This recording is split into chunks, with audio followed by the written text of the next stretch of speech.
Canada Mortgage and Housing Corporation is driven by one goal: housing affordability for all. They're about solving housing affordability together. CMHC offers supply-oriented programs, funding programs, market intelligence, research, data, and a team dedicated to push the boundaries of housing innovation. Visit cmhc.ca to learn more about how you can play a role in their ambitious goal that by 2030, everyone in Canada has a home that they can afford and meets their needs. CMHC helps make housing affordable in many ways. Learn more about Canada's National Housing Strategy, funding, research, and so much more at cmhc.ca. We at On the Way Home would like to acknowledge the original stewards of whose lands this podcast is recorded on. In York Region, we recognize we're on the traditional territories of the Wendat, the Haudenosaunee, and the Anishinaabe peoples, and that this is the treaty lands of the Mississaugas of the Credit. And in Vancouver, we acknowledge that we are on the unceded territories of the Coast Salish peoples, the Musqueam, Squamish, and Tsleil-Waututh, whose presence on these lands continue to this day. Welcome to On the Way Home, a podcast dedicated to the issues surrounding homelessness and the incredible experts making a difference in the lives of homeless people. Remember to subscribe to the podcast anywhere you're listening and share it with a friend. Hello and welcome to another episode of On the Way Home. I am your host, Michael Braithwaite, and as always, this podcast is brought to you by the good people at Blue Door and the Canadian Alliance to End Homelessness. And as always, we have an incredible guest doing really important work. But before we get to our guest, I just want to throw some updates to you from our good friends at the Canadian Alliance to End Homelessness, and of course my organization, Blue Door. So with Alliance right now, even though we have an ongoing pandemic and that's been going on, and hopefully it's coming to a slow end and things are getting better, the Built for Zero community in Moncton, New Brunswick reduced chronic homelessness by 10% by focusing on quality data and commitment to coordinated access. They're continuing to drive forward in their goal of reaching the sustaining functional zero chronic homelessness by 2023. So congratulations to that community. And Built for Zero is a major project driven by the good folks at the Canadian Alliance to End Homelessness. If you want to find out more about what they're doing, of course, go to ceh.ca and find out all sorts of things that they're doing, including Built for Zero. And if you are not a Built for Zero community, consider becoming one, as we have in York Region. We move forward on that as well. And Blue Door, all sorts of cool things happening at Blue Door. We got word recently on a renewal of our Construct, our social enterprise that helps to prevent homelessness. And what it does is really it's a construction company that goes out and does high quality work through experts. What you're not paying for, the social good, is that we bring 6 to 8 people along for that journey who are learning on the job. They work, they get some training at our partners, Leona 506. At the end of our program, which is a paid program, by the way, they are launching to the trades who desperately need people to, guess what, not just create housing, but to also build affordable housing. So everyone wins. So that's pretty cool. Lots happening, of course, at the Canadian Alliance to End Homelessness and Blue Door. But let's get to our awesome guest today. Listen, there is when you pick up well, you don't even pick up a newspaper anymore, but when you look at the headlines today, there are a lot of negative headlines out there, right? Unfortunately, right now we have a war going on in the Ukraine. We, of course, have this global pandemic that we're working through. And so it's really easy to get caught up in those negative headlines and really get down and out. But how do I get energized? Well, there are amazing people in this world and amazing organizations who didn't say someone else should do something, but took it upon themselves to make something happen. And we have one of those individuals on the show today. I want to introduce you to Amanda Katz. She's the executive director for Homeless Cars. Now, these are not cars that don't have a home. We'll explain more about that. But before Homeless Cars, Amanda worked within the advertising and branding industry for several years, managing clients in the for-profit and non-profit spaces. During this period, she realized the power of a strong message and a loud voice in capturing the heads and hearts of consumers. In her personal life, Amanda has always worked towards dignifying those who often go unnoticed through volunteering her time, making lasting connections, and educating others around homelessness and food insecurity needs within their communities. After coming across homeless cars, she decided to use her ability to amplify meaningful messages for them, facilitating impact for those in need of support in each of the communities that the organization serves. Doing awesome work. Amanda, welcome to the show. Thank you so much for having me. I'm thrilled to be. You have such a great roster of individuals that you've talked to, and I was just happy to. I'm just happy to be here. Fantastic. Yeah, we're very fortunate that there's lots of people, experts in the field, lived experts doing great work. You being among them. So we're lucky that they'll talk to us and be part of this podcast. We ask a standard question every time here on the way home, and it is about home. And what does home mean to you? So I have listened to a number of your podcasts, so I did think that was going to be a question that I was asked, and it was interesting. It actually got me to Google what home means in a literal sense, and it means permanent access to something, which, I mean, we know, and any listener here knows that that's such a struggle for so many people that we're trying to serve, is they don't have a place of permanence for them. So I thought, I mean, even looking that up was beneficial for me, but for me, a home means place that I have access to. I have the key there. It's comfortable, and it's a place that's, I'm fortunate, it's full of my things. When I open up the fridge, those are my groceries. When I open up the closet, those are my clothes. It's my toothbrush that's in the little cup by the sink. So I think it's a combination of, a place that I have access to and a place that feels like it's mine. It's comfortable for me. Very cool. And thanks for sharing. I love that when you talk about permanency, and that's what we need, right? Quite often, part of the struggle in this whole sector is that, it might be their home for now. And it's very hard to plant roots and think about the future if there isn't that permanent piece to it. So awesome. So let's talk about Homeless Cars as an organization. How did it come about, and how is it set up? Tell me a little bit more about it. Yeah, so Homeless Cars, I wasn't the one to start it, although I would love to take credit for its inception. I think it's a great organization. That's why I'm here, of course. But there were kind of two things that led to its start. So the founder and outgoing executive director a few years ago was dealing with an estate, which is often one of the reasons that somebody comes to us with a vehicle, is somebody's passed away. The executor is like, what do I do with this car? And she, started calling mechanic shops. She started calling used dealerships. She was like, how do I arrange a tow for my vehicle? And ended up getting rid of it, but it was a logistical nightmare. It was not simple, and she didn't make so much, and the funds weren't going to anything impactful. This was a vehicle that was never hers in the first place, so she was like, there should be a way to do this in a simpler fashion and a better one. And her husband is actually in the recycling, auto recycling, retail car and auto parts industry, and he began processing vehicles for one of our largest competitors, Cars for Kids, which you might know the jingle, you might know the TV spot. They have a lot of billboards out there, and they do great work, but they send their money down to the US.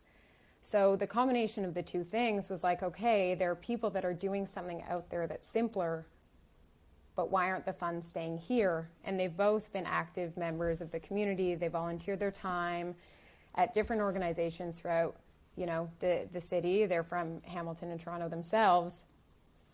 So they started exploring something of their own. They had the resources to do it. They could process the vehicles on their own and try and make sure that there are so many problems within our community, so trying to find a way to keep the impact and keep the funds, where these cars are coming from. So that was how it started, and it's been going for 2 years. The charitable foundation status came just at the outset at the pandemic, which was good timing for homelessness relief. Bad timing for the homeless, but a good time to start up something like this because the need was so great. So yeah, that's how we came to be. Oh, very, very cool. Now walk me through it. So let's say I have a car I'm no longer using, or you said it's a state. I need to figure out what to do with these cars. So if you could walk the viewers through from the car to how it works to who it benefits, or how it kind of works benefiting others. Absolutely. So one of the things we pride ourselves in, it's a very, very simple process. So the easiest way to do it is you give us a call. You can also submit a form online and we'll give you a quick call back. You have a 5-minute phone call where we take the details as to what's your name, what community are you from, where's your vehicle located, what's the year, make, and model for the vehicle, the VIN number if you have it. If you don't, we can take that later. And we can arrange a pickup within the community that you're from, sometimes same day, but it can be within 24 to 48 hours is typically how it works. So we send a tow truck out. We can either give you a call 30 minutes before arrival. Now we even offer contactless pickup. So you leave your keys and ownership in the glove compartment. So we don't have to come in contact with each other, which one, makes things easier, and two, is very COVID safe, which is definitely a consideration. And the promise that we make is that the funds from your donation are going to stay in and around the community that you're from. So if you're coming to me with a car from Toronto, we're picking it up in Toronto. We work with charity partners in the Toronto community, and when we distribute our funds, we make sure that the funds from that donation stay within that Toronto area. Same goes for Hamilton. You're donating a car from Hamilton. We're going to make sure that the funds from your donation stay with our charity partners from Hamilton. So we don't serve every community just yet, but we can confirm that your funds are going to stay local to make a local impact, which is something that's really special for us, and it's really special, of course, for our charity partners and the members of the community that need it. It's definitely a selling point for our donors. They want to make an impact in their local community as much as we do. Well, it's a double win, right? So not only is it convenient and easy for me to get rid of this car, as you said, sometimes that's a real hassle, but I'm also doing community good and doing that, so I can feel pretty good about that process as well, right? Absolutely. Yeah. So very amazing. You've been doing this for 2 years. What has the response from the community been? It's been incredible. I mean, one of the lines that our outgoing executive director always said, and I say too, is everybody loves us, not enough people know about us. The donors call in. We don't need to sell them on why to choose homeless cars. There are a number of reasons that, set us apart from our competitors. I don't like to, compare us to the other guys, but sometimes it ends up happening. We offer tax receipts for the donation of the vehicle, which is the highest minimum out there in the market, which is great. And people love that they're giving locally, and they're so happy about the ease of the service. So whether it's like prospective donors, which are always thrilled to donate to homeless cars as long as they come upon us, or even our outgoing donors, we've had people that come back with a vehicle or that recommend it to a friend and or a family member, or we deal with some fleet companies who anytime they have something that's to give up, they come to us. And you look us up on Google and it shows. Like we're very proud.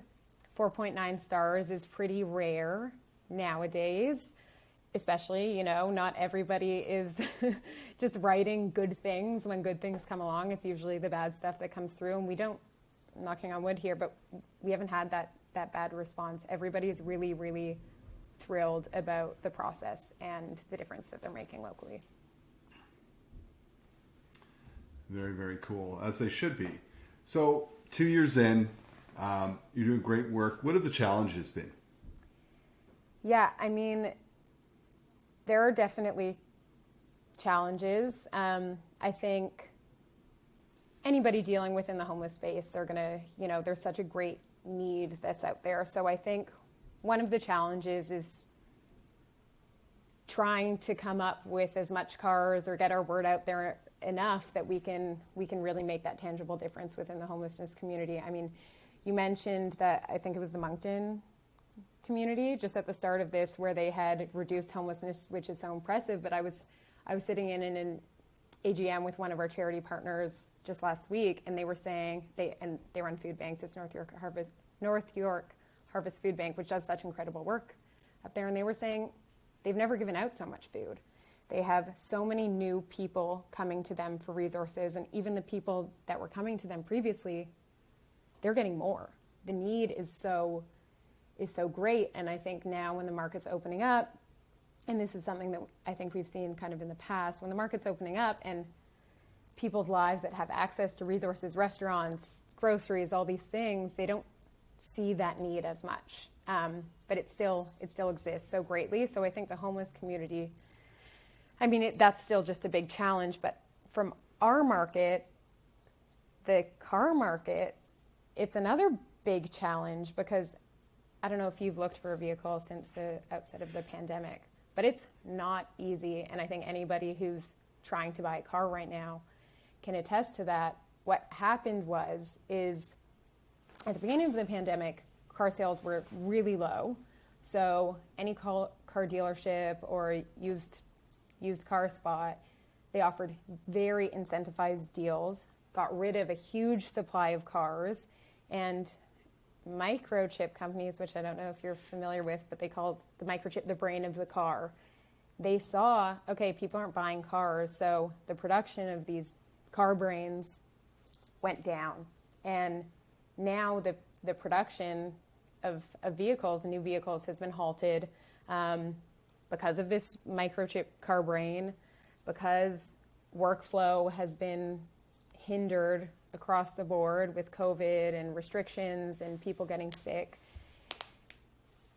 And there hasn't been catch up. So there are way less new cars out there, which means people are holding on to their cars as much as possible. Don't have something to give up, even if they want to.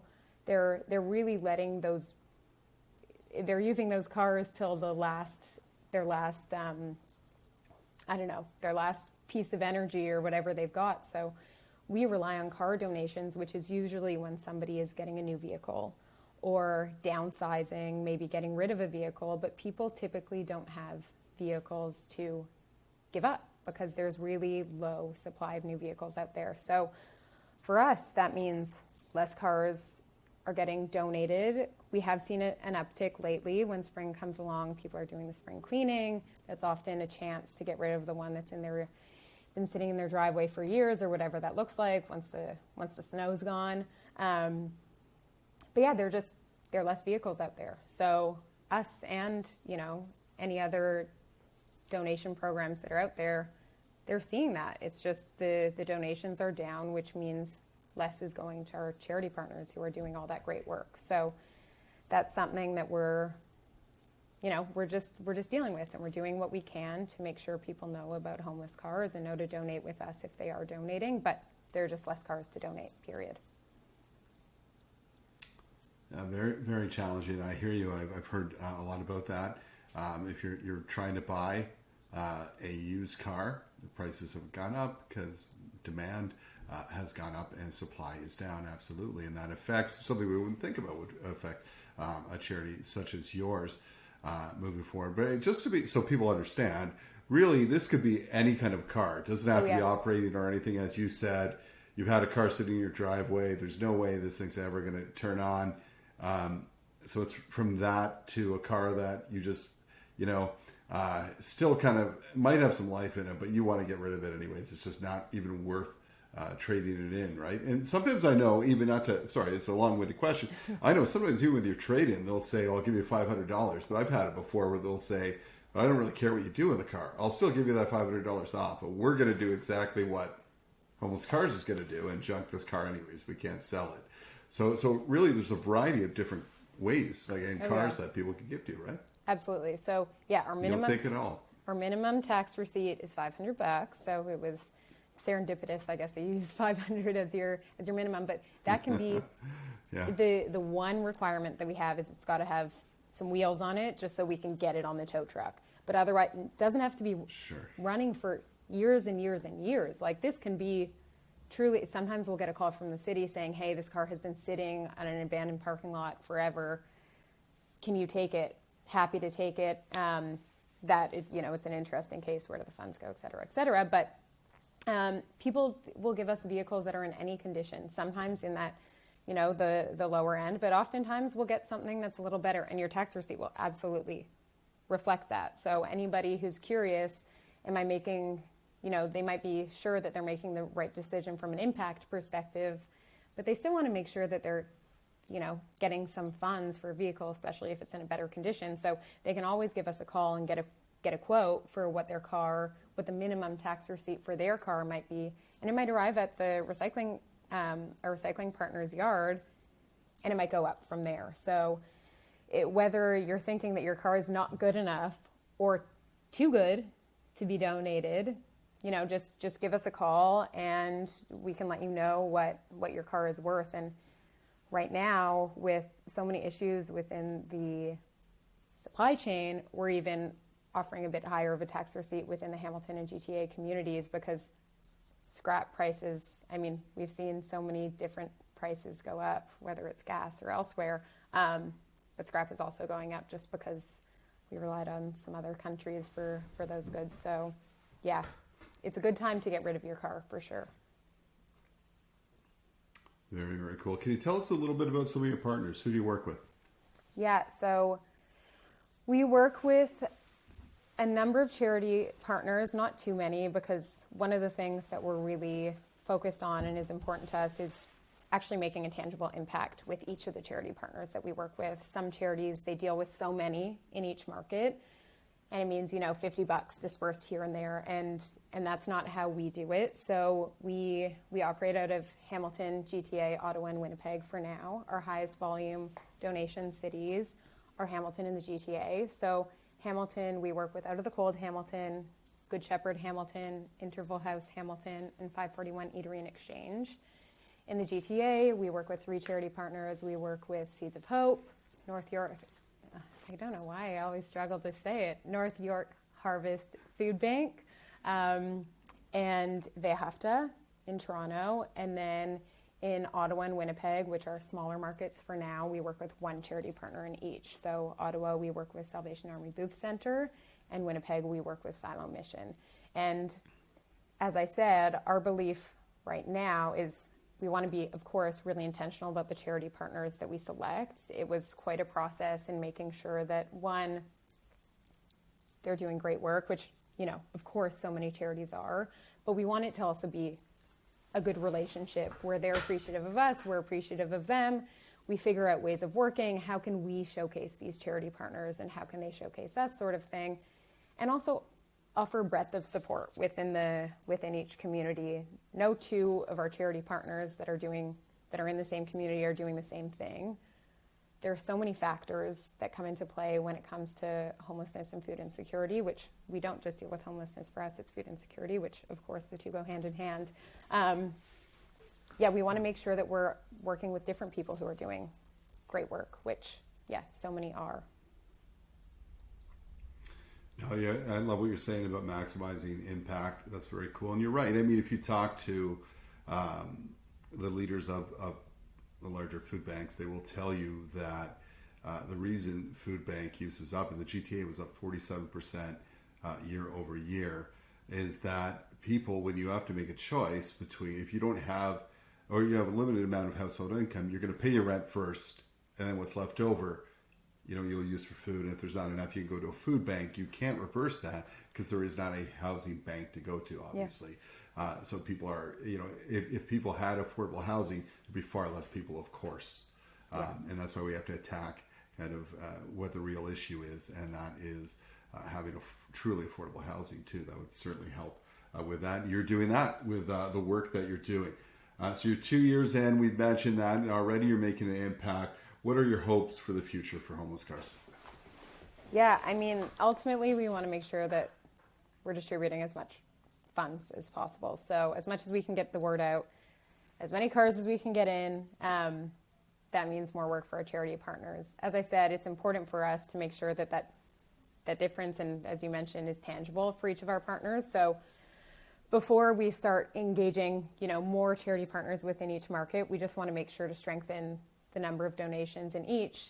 And eventually, once we've done that, we don't want to spread our resources too thin, but of course it would be nice to reach other communities, at least throughout Canada. We have been reached out to from some of our time in the media and just from word of mouth from, somebody in Edmonton who's in the police force. It's like, the need is so great here. Could we start homeless cars here, sort of thing? We've been reached out to by individuals in Quebec, and the need is so great everywhere. Right now we're focusing on Hamilton, GTA, Winnipeg, and Ottawa because we were able to work with charity partners, figure out who's our recycling partner going to be, which is a huge part of it, whether it's scrap or recycling or both.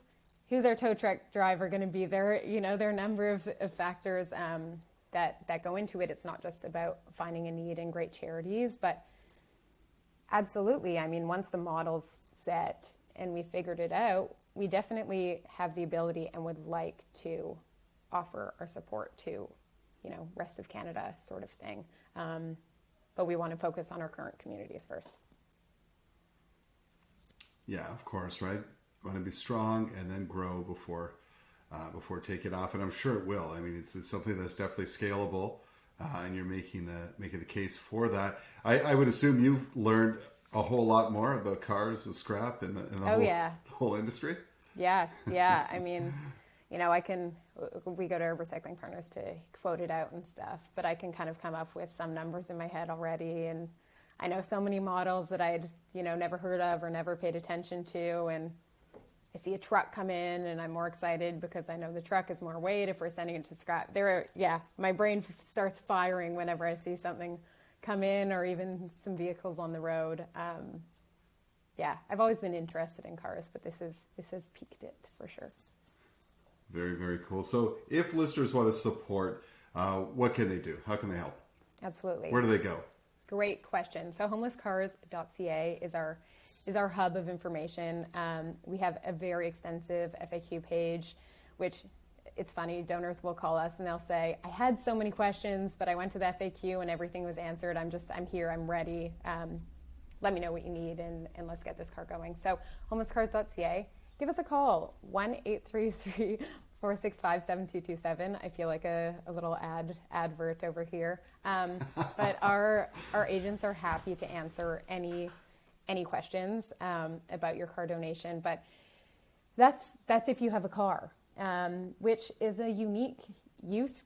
It's a unique thing because it's not one of those charities where if you want to open up your wallet and donate because you like the cause that you can do it. But if you don't have a car, tell your friends who have a car to go, or if they don't, just tell them that we exist, because you never know, unfortunately, when your vehicle, the transmission might go or something happens where it's not worth it to do the work. But as we talked about, we work with great charity partners. So on homelesscars.ca, if you go to our charity page, you can see the partners that we work with.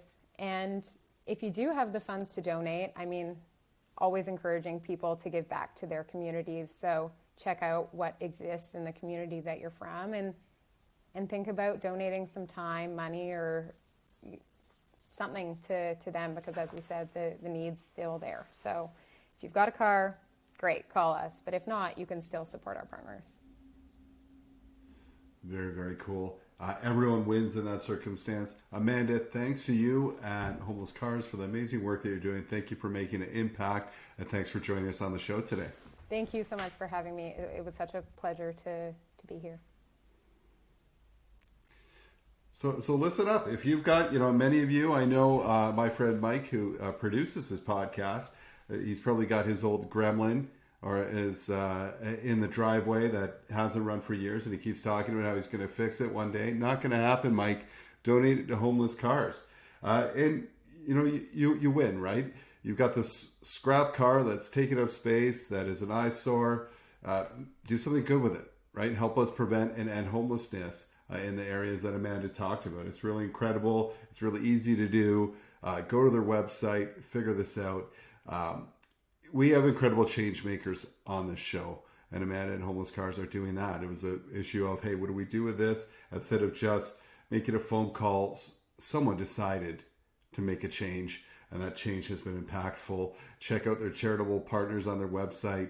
And as Amanda said, if you can't donate a car, if you don't have a car to donate, you could donate to one of the charitable partners. But listen, man, there's cars all over the place, and we all are looking for different ways to make it easy and to make an impact. This is one of those. So just pick up the phone or check out their website, go through their FAQ. Another great guest, and as it will be once again next week when you join us on the way home. Thanks for listening.